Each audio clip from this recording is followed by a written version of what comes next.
רוצה לריב, פתאום הוא יושב כמו איזה מסכן, הוא רוצה לקרוא תהילים, הוא בוכה על העוונות שלו, מה קרה?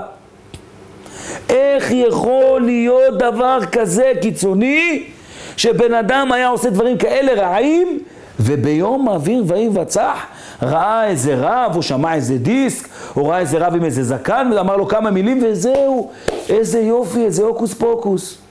אז מה זה אמר לי, זה אחד? לא, זה לא חוכמה, שטפו לו את המוח. אמרתי לו, רגע, שטפו לו את המוח? הוא אומר לי, כן. אמרתי לו, יוני, 1,000,000 אנשים ב5-6 שנים חזרו בתשובה. אפשר לשטוף את המוח לבן אדם, ל2, ל4, ל100, ל1,000,000 איש אפשר לשטוף את המוח. זה הגיוני? זה לא הגיוני. לא שטפו לו שום מוח. פשוט הוא לא היה בדרך. כל יהודי הסברנו מורכב מגוף ונשמה. הנשמה קשורה לתורה. הוא לא היה לו תורה, לא היה לו מצוות. פתאום בא מישהו אומר לו, תשמע יוני, אתה לא בדרך. הוא אומר לו, מה זה לא בדרך? אתה בצד השני. תסתכל לצד הכיוון השני. הוא אומר לו, מה זה בכיוון השני? אתה לא בדרך. מה זאת אומרת? לא בדרך. הוא אומר, מה זאת אומרת אתה לא בדרך? מה? מתחיל להראות לו את האור התורה. דוד המלך צועק בתהילים, צמאה נפשי לאלוקים לאל חי, הנפש צמאה לבורא עולם. בא יהודי, 20 שנה, 25 שנה, לא למד תורה, לא למד כלום, פתאום מראים לו, תשמע אחי, יש תורה, יש בורא עולם. הוא אומר, איפה הייתי? איפה הייתי ריבונו של עולם? באיזה שטויות התעסקתי? באיזה דמיונות? תסתכל מה יש פה. דוד המלך צועק בתהילים, טוב לי תורת פיך מאלפי זהב וכסף וכסף. אם תשים כסף וזהב, זה לא יעמוד מול התורה. יקרה עם פנינים, התורה יותר יקרה עם פנינים. כל חפציך לא ישבו בה, כל החפצים לא שווים מול התורה.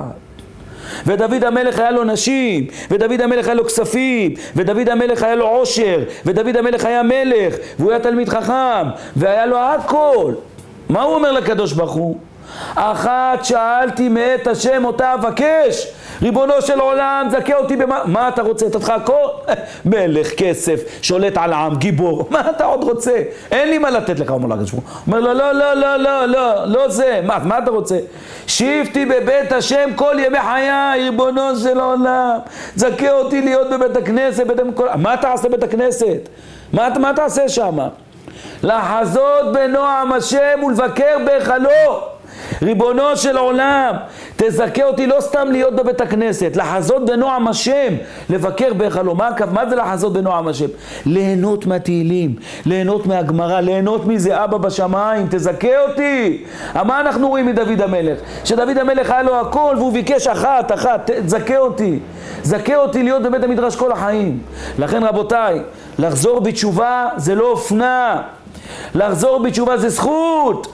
צריך זכות לשים את התפילין על היד, צריך זכות לתפוס את הספר של תהילים ולקרוא, צריך זכות. אם אין לך זכות אתה לא תקרא מותק, אתה צריך זכות, אתה צריך זכות בשביל זה. אם דוד המלך בכה והתחנן לשם, שבתי, אחד שאלתי בית השם, אבא זכה אותי לבוא לבית הכנסת, ביקש, תחנן. מי אנחנו?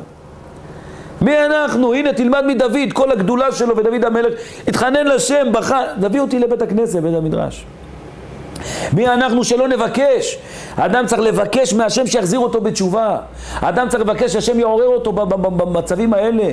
רבותיי, במיוחד היום קשה מאוד. הנה, אתה בא לשיעור תורה, יושבים בחורים שהם קצת מתחזקים, או בחורים לא דתיים בכלל, רק הרב מדבר, אם זה לא רב שיודע לדבר בגובה העיניים, מתחיל להיות להם לחצים בראש. איי, כואב לי הגב, לא אכלתי, איי, דוד שלי קורא לי בחוץ. הוא רק רוצה לברוח, להתפטר, הוא עומד בתפילה, הוא רוצה לצאת בחוץ. אתה אומר, ריבונו של העולם, איך זה יכול להיות? הוא עכשיו נמצא בעולם הבא, הוא לומד תורה, אנחנו נמצאים עכשיו למעלה. עכשיו אתה לומד תורה, אתה לא בכלל בכדור, אתה מעל הכדור. כמו איזה אחד בא פעם את השיעור של הרב עדס ואמר לו, שמע כבוד, הוא בא להוציא איזה תלמיד, למה? הוא אומר, יש לו טלפון. הרב אומר לו, אנחנו בשיעור. הוא אומר לו, לא, כבוד הרב, זה טלפון מחוץ לארץ. הוא אומר לו, הרב, תגיד לי, מה זה? הוא אומר לו, טלפון מחוץ לארץ. הוא אומר לו, תשמע, הוא בסך הכל יש לו שיחה מחוץ לארץ. עכשיו אנחנו לומדים תורה, זה לא מחוץ לארץ, זה מעל כדור הארץ. מה יותר גבוה? התורה, אתה רוצה להוציא אותו בסך הכל שיחה לאמריקה? שיחה לאמריקה זה עוד בכדור. עכשיו אנחנו לומדים תורה, הוא מעל הכדור. אתה רוצה להוריד אותו? תשאיר אותו מעל הכדור. תשאיר את השיחה לאחרי זה. רבותיי, כי אנחנו לא מבינים מעלה של תהילים. אני אומר לכם שאם יהודי היה קורא תהילים, לומד גמרא, לומד משנה, תופס את הספר, אם הוא היה רואה מה קורה בעולמות למעלה, אם הוא היה רואה כמה אור, כמה ברכה, גם אם היו חותכים לו את הידיים הוא לא היה מפסיק. אז למה באמת הקדוש ברוך הוא לא מראה לנו? אולי באמת עדיף שאנחנו נקרא תורה והקדוש ברוך הוא יראה לנו את המלאכים, יראה את הכל. לא, זה הקדוש ברוך הוא לא עושה. למה? יש לזה הסבר. ההסבר הוא בגלל שהקדוש ברוך הוא לא רוצה רובוטים. המלאכים הם רובוטים. מלאך אין לו יצרה. מלאך אומרים לו, תשמע פלוני, לך תעזור פה ופה, הוא עושה שליחות חוזר. מלאך הוא רובוט. יש לו רובוטים למעלה, הוא לא צריך רובוטים למטה. הקדוש ברוך הוא ברא את האדם עם יצרה שידע להתגבר ולנצח. העולם הזה זה עולם הניסיון. זה הפרוזדור, אתה מקבל שכר על ההתאמצות. איך כתוב? לפום צערה אגרה. הצער על השכר הוא לפי הצער. לא נותנים לך לפי כמויות, לא נותנים לך לפי צער. יש ליהודי עכשיו קורא, וכולו בלבולים, וכולו דמיונות. אבל הוא אומר, לא, אני אמשיך, אני אקרא. אמרתי שאני אקרא, לא מעניין אותי. הוא ממשיך, קורא בכוח עם הבלבולים. לפום צערה אגרה, הוא מקבל שכר על הצער שיש לו. על כל צער וצער שיש לו בשביל הקדוש ברוך הוא מקבל שכר.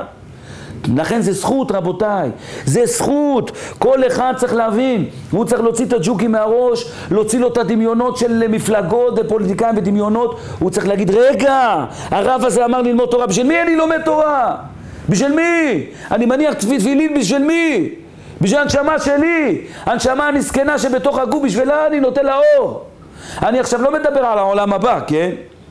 אל תקרא בנייך, אלא בונייך, שתלמידי חכמים בונים העולמות. אני לא מדבר על זה, אני מדבר על העולם הזה. מה שאדם זוכה פה, אנחנו עוד לא דיברנו למעלה. פה שאדם לומד תורה הוא מרגיש, ריבונו של עולם, גן עדן. הוא מרגיש את הגן עדן פה, מרגיש טוב, מרגיש שמח. אומר ריבונו של העולם, מרגיש אוויר, חמצן, הוא מרגיש, שמו לו חמצן לפה, הוא מתחיל לנשום. הוא לא נשם עד עכשיו. לא היה לו נשימה לא היה לו. אוי, כמה הגלות גדולה, לא היה לו נשימה. ברגע שאתה נותן לו תורה, אתה נותן לו נשימה, נותן לו אוויר, לנשום, לזוז. זה כמו שנוקל, עד אחת להם הוא צריך איזה שנוקל למעלה, שיהיה לו אוויר, אם לא ייגמר. העולם הזה זה כמו הים, סוחף, גלים עולים, גלים יורדים, ניסיונות על ניסיונות. פעם אני הייתי הולך בירושלים לשוק מענה יהודה, מה הייתי רואה איזה עד צועק, 2 שקל, עגבניות, מפונים, מה היה? היום בן אדם הולך, מגיע, שורף את העיניים. היה איזה אחד הלך לים, אמר לי, אמרתי לו, עיוני, איפה אתה הולך? אומר לי, אני הולך לשטוף את העיניים. אמרתי לו, עיוני, מותק, נראה לי אתה הולך לשרוף את העיניים. לא, אומר לי, לשטוף. אמרתי לו, לשטוף, אתה הולך לשרוף. העיניים רואות, הלב חומד, אחרי זה כלי מעשה גומרים, מתחיל בעיניים, מגיע ללב, אחרי זה באים העבירות. איזה לשטוף את העיניים? איפה שיגעונות? השם ירחם על הדור, רבותיי. השם ירחם. האנשים יוצאים בקיץ בחוץ, והשמש עולה היא עולה, גם הבגדים עולים. שוכחים את הבגדים בבית, לא שמים לב. רבותיי, אני אומר לכם עוד פעם, צריכים להבין איפה הדברים עומדים. אחרי שהאדם יראה בעיניים שלו דברים לא טובים, אחרי שהאדם עושה דברים לא טובים, קשה לו להתקרב לתורה. למה האדם מרגיש לחץ שהוא לומד גמרא? למה האדם מרגיש קשה בשביל להתפלל? בשאנחנו אומרים, הנשמה של יהודי זה דומה ליהלום. יש לי עכשיו יהלום $1,000,000. אני בא איתו למוכר, הוא מסתכל, הוא אומר לי, כן, שווה $1,000,000. אבל מה? הוא אומר לי, יש בעיה. אמרתי לו, מה הבעיה? הוא אומר לי, הוא לא מלוטש, הוא מלוכלך. תלטש אותו, אני אתן לך $1,000,000. אין לי בעיה. הולך למלטש, מנקה את כל הלכלוך מהיהלום, מחזיר אותו, אומר, אשריך, הנה $1,000,000, יאללה חביבי. סע בספינה, כל טוב שלום. סך הכל, זה היהלום. נשמה של יהודי, היא נשמה, אנחנו אומרים כל יום, פותחים את הסידור, הנה, אני אביא עכשיו סידור, נפתח את הסידור, הנה, אפילו יהודי לא דתי, אפילו יהודי דתי, מה הוא אומר בבוקר? הנה, אלוקיי, נשמה שנתת בי טהורה. אתם רואים מה כתוב? איי איי איי, נשמה טהורה. מה זה נשמה טהורה? יהודי יש לו נשמה שבאה מכיסא הכבוד. יהודי יש לו נשמה שהיא טהורה, נשמה קדושה. הנה עכשיו קראנו, אלוקיי נשמה שטהורה נתת בי. את הנשמה אי אפשר להרוג, את הנשמה אי אפשר להשמיד, את הנשמה אי אפשר לגמור, אבל את הנשמה אפשר ללכלך. וזה הבעיה, ברגע שהנשמה מלוכלכת היא לא רואה את האור. זה כמו באים שני אנשים, אני אומר לך תסתכל על הפלורסנט, תסתכל, איזה יופי, איזה פלורסנט יפה. השני מסתכל, אומר לו מה אתה מדבר, אני לא רואה פה כלום. אומר לו מה אתה לא רואה, תסתכל על הפלורסנט, תראה איזה אור יפה, זה. שניהם צודקים. זה שלא רואה כלום, מה קרה? יש לו מחסומים, הוא מסתכל, לא רואה אור. למה? מהעבירות, הדברים הרעים שהוא עשה, נהיה לו מחסומים, נהיה לו קליפות, הוא מה לכלוך? הוא מסתכל דרך הלכלוך לאור, מה הוא רואה? הוא רואה את הלכלוך. הוא אומר לו, אני לא רואה כלום. השני, מה אומר לו? אוי, איזה אור, השתבח שמו לעד, איזה פרוג'קטורים. מה קרה? השני, מה עשה? לחזור בתשובה ולראות את האור. ברגע שיורדים המסכים, מתגלים האורות. ומה עשה? הוא התחיל לקרוא תהילים, התחיל להתפלל, התחיל לבכות, ירדו לו מסכים, התגלה לו האור. שניהם צודקים. לכן, הנשמה של יהודי היא טהורה. פשוט לפעמים שהיא מתלכלכת, אז קשה לה לקבל את האור. אדם בא מטומאות ורוצה לקרוא וזה, אז קשה לו.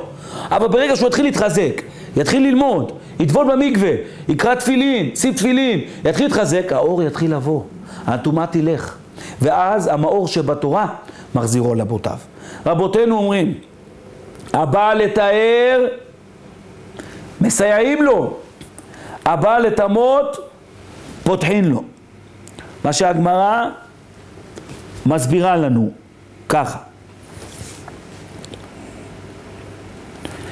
הבא לטמות, הבא לתאר, מסייעים לו. מי שבא לחזור בתשובה, מסייעים לו.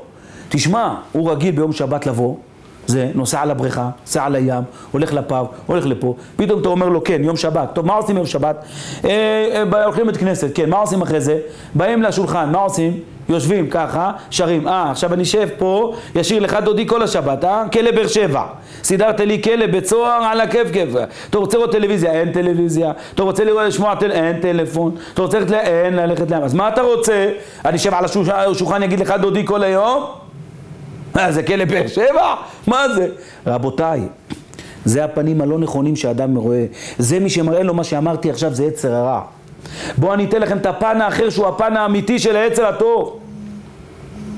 רבותינו אמרו, שבת וינפש. שבת זה מנוחת הנפש, מנוחת הגוף. שתי דברים נחים בשבת. הגוף לא לעבוד. הנפש, הנשמה גם נחה. איך היא נחה? אסור לחשבן חשבונות. אסור לעשות עסקים אפילו במוח. למה? למה לא? שהנשמה תנוח. ברגע שהנשמה לא נחה, אז המוח חושב, איך אני אביא, איך אני אעשה, איך זה, אתה יכול לקבל כיף לב למות. אז מה אומר לו הקדוש ברוך הוא? רגע, היום שבת, אין לחשוב איך לשלם את החשמל, אין לחשוב איך לשלם דברים, כלום, שבת, אסור. שקט. מה עושה הקדוש ברוך הוא? אומר לו, אין טלפון. למה? עכשיו תדבר עם הבוס, יעצבן אותך ההוא יגיד לך כסף, ההוא יגיד לך למה לא באת העבודה, אין טלפון, אי אפשר לבוא אליך ביום שבת. עכשיו הוא רואה טלוויזיה, מסתכל, הקבוצה היא ניצחה את ההיא, מתעצבן, רוצה לשבור את המסך. הוא רואה טלוויזיה, הוא עשה להווין, הוא מתחיל לקלל. אתה מבין, הקדוש ברוך הוא אומר לו, אין טלוויזיה בשבת. שקט, כלום. טוב, מה עכשיו? הולכים לבית הכנסת. מה עושים בית הכנסת? שרים שירים. באים לבית, מה עושים? יושבים בשולחן. מה אומרים? שלום עליכם מלאכי השלום מלאכי העליון. באים מלאכים. הגמרא אומרת מסכת נידה, שני מלאכים באים מאדם ביום שבת. נכנסים איתו. לכן אתם שרים, שלום, מלאכים באים. אם השולחן ערוך והכל מסודר, המלאך הטוב אומר, יהי רצון ששבת הבא גם יהיה ככה. המלאך הרע אומר, אמן, אין לו ברירה. אבל אם באים והבית כולו הפוך, קרחנה, המלאך הרע אומר, יהי רצון שבת הבא גם יהיה ככה. המלאך הטוב מסכן אומר, אמן. באים שני מלאכים, מתלהבים לאדם לבית, לברך אותו. שמים המלאכים את הידיים על הראש שלו ואומרים ליום השישי וילכו לשמיים וארץ וכל צלם ואחרי אלוקים ושווים, מברכים אותו, את האדם. האדם בא ביום שבת, אוכל סעודה ראשונה, סעודה שנייה בבוקר הולך לבית הכנסת, מתפלל, זורקים עליו סוכריות, לא אבנים. אוכל סעודה שנייה, נח, שיעור תורה, נפש נחה. פשוט ברגע שהאדם לא שמר שבת הרבה שנים, אז זה נראה לו ככה כמו שאמרנו כלא באר שבע. ברגע שהוא יתרגל לשבת, ברגע שיהיה לו שיעורי תורה בשבת, ברגע שיהיה לו תפילות בשבת, הוא ירגיש אחרת. הבן איש חי אומר כל שעה של שבת, של תורה זה כמו 1000 שעות. כולם רוצים שימחלו להם העוונות, כולם רוצים סגולות למחילת העוונות. הגמרא נותנת סגולה פשוטה ביותר, שכל אחד יכול ליישם אותה. כל השומר שבת כהלכתו, מוחלים לו על כל עוונותיו. יאו אלי, רבותיי, כמה צריכים לשמוע? הגמרא מסכת שבת. כל מי שומר שבת כהלכה, נמחלים לו עוונות. תראה איזה יופי. הוא אוכל, הוא שותה, הוא לומד, הוא מטייל, נמחלים לו עוונות. יאו אלי, זה מערוף, יש יותר מערוף מזה. איפה יש יותר טוב מזה? זה קומבינה הכי טובה. השני מה אומר לך? לא, תצום, תבכה, תנגח בקיר, אולי ימחלו לך. זה אומר, ריבונו של העולם, תראה מה כתוב בגמרא. כל השומר שבת כהלכתו מוחלים לו על כל העוונות. אם העם ישראל היו שומרים 2 שבתות, המשיח היה בא. איזה כוח ואיזה עוצמה יש לשבת. לא נאריך כי הזמן שלנו קצר בדיסק הזה, אבל פה זה מה שדיברנו עד עכשיו, מה שהגמרא אומר, אין לומד תורה. לכן צריכים להתחזק בזה. נמשיך שנוכל לסיים את הקטע הזה. בית הוועד יהיה לזמן, אמרנו, הגליל לך והגמלה נשום, אנשי הגבול יסתובבו מעיר לעיר ולא יכוננו. אנשי הגבול זה הצבא והמשטרה והחיילים ששומרים, יסתובבו מעיר לעיר ולא יכוננו. מה הכוונה? כל העבודה תהיה בתוך הארץ. הגמרא אומרת לפני שהמשיח יבוא, אנשי הגבול יסתובבו מעיר לעיר. מה זאת אומרת? כל העבודה תהיה בגבולות, לא מחוץ. העבודה תהיה בגבולות, זה מה שאנחנו רואים היום. תסתכלו רבותיי, כל ההתקפות, כל הטילים, הכל מעזה, מסוריה, מלבנון, הכל מפה. רק אנשי הגבול יסתובבו מעיר לעיר ולא יכוננו. מה הכוונה? אנשי הגבול, אנשים ששומרים, החיילים שיהיו בריאים, העבודה שלהם תהיה מעיר לעיר, כן, בתוך הארץ, אבל לא יכוננו, לא יפסיקו. זה ימשיך ככה עד שהמשיח יבוא. זה מה שכתוב, אנחנו רואים את זה. זה נגמר בעזה, זה עבר לשדרות, מחר חושבים שיפנו עוד מקומות, יפנו עוד מקומות.